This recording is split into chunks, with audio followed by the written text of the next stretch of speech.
Hej igen. Så er det blevet dag 23 på mit vægttab, og jeg har indtil nu... Hej, så er det blevet dag 23 på mit vægttab, og jeg har indtil nu tabt 10,2 kilo og 17 cm rundt om livet. Det er jeg jo selv rigtig glad for. Det er jo gået stærkt, altså 23 dage, 10 kilo. Det skulle til at have med at gøre. I dag der vil jeg lige komme med et par tips til, hvad der i hvert fald virker for mig. Så er det jo op til jer, om de også virker for jer. Men mit første tip, det er, at når man starter et vægttab, og når man siger, at nu skal det være, så skal man huske at tage nogle før-billeder. Og man skal også huske at tage noget centimeter rundt om livet. Det er rigtig godt at vide, hvor det er, man er. Og det er også rigtig godt at vide, hvor det er, man er på vej hen. Når man så er på vej derhen, så er det også rigtig godt at vide, hvor det var, man var. For det er meget motiverende at kunne sige, det er sgu lidt hårdt i dag, men altså, jeg har allerede tabt mig 3 kilo, 4 kilo, jeg har allerede tabt mig 10 cm, 11 cm. Så det går jo stærkt. Altså, det er rigtig godt at vide, hvor meget man egentlig har opnået, når man så er i gang. Den anden ting, som jeg vil komme med, det er, at man skal have en kalender. Det virker i hvert fald rigtig godt for mig at have en kalender, så jeg kan visualisere for mig selv, hvor lang tid det egentlig tager. Det kan meget nemt virke uoverskueligt i situationen, når vennerne ringer, og man bliver inviteret med i byen, eller man har lyst til et glas vin, eller man har lyst til et stykke kage, eller alle de her ting, som man nu må give afkald på, når man gerne vil tabe sig, specielt hvis man gerne vil tabe sig hurtigt. Jamen så kan jeg altså sætte mig ned, jeg kan se på en kalender, jeg kan sige, okay, der er ikke engang gået en måned endnu, og jeg har allerede opnået det her. Der er 1, 2, 3, 4, 5, 12 måneder. Ud af 12 måneder er det her lille stykke tid, som jeg bare skal være så meget engageret for at opnå det. Det vil altså sige, at næste år, jamen der ser mine 12 måneder helt anderledes ud. Og jeg vil alt andet lige også hellere være den her størrelse, og endda lidt mindre end det, end jeg vil være, som jeg var for 23 dage siden. Mit tip nummer 3, nu skal jeg lige se, om jeg kan finde min mobil her. Yes. Det er alarmer.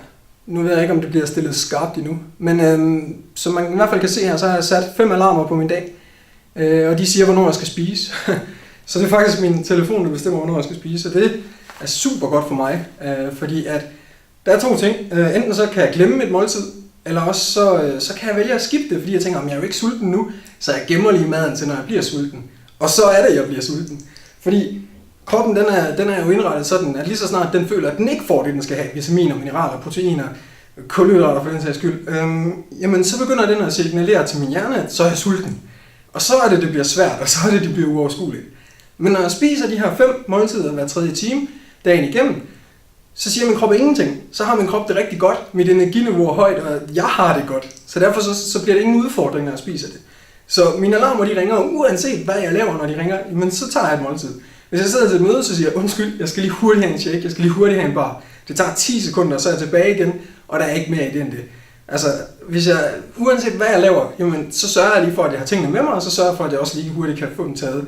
Det tager jo ikke mere end ganske kort tid, og så er det jo egentlig overstået. Mit 4. tip, det er at være tilfreds. Det er sådan, at nu har jeg jo allerede tabt mig 10,2 kilo og 17 cm rundt om livet, og jeg kan mærke det på mit billede, jeg kan mærke det på mit tøj, jeg kan mærke det på min energi, når jeg løber op ad trapper, når jeg generelt er ude. Altså, jeg kan mærke, at min energiniveau bare er blevet højere, og jeg kan mærke, at det går fremad. Og derfor så kunne jeg godt have en lyst til, jamen kunne det ikke gå lidt stærkere? Eller når man ser på Facebook og ser en eller anden sixpack, eller ser det ene og det andet, der er så mange ting, der siger, at du burde være sådan her.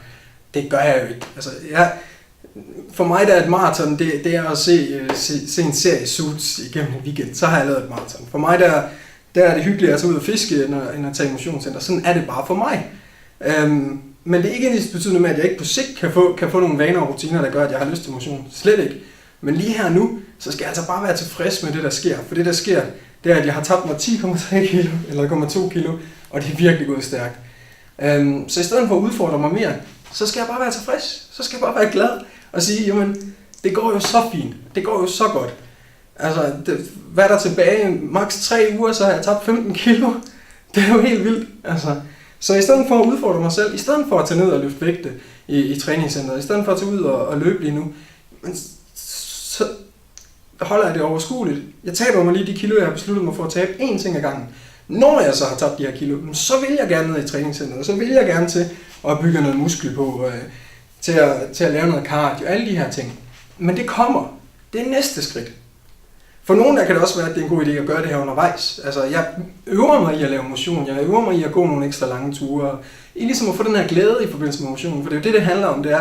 Det er jo ikke, at man skal pine sig selv, det er jo, at man skal sige, men jeg vil jo gerne tabe mig, og jeg vil jo egentlig også gerne dyrke motion. Så tag det step by step, i stedet for at udfordre dig selv alt for meget.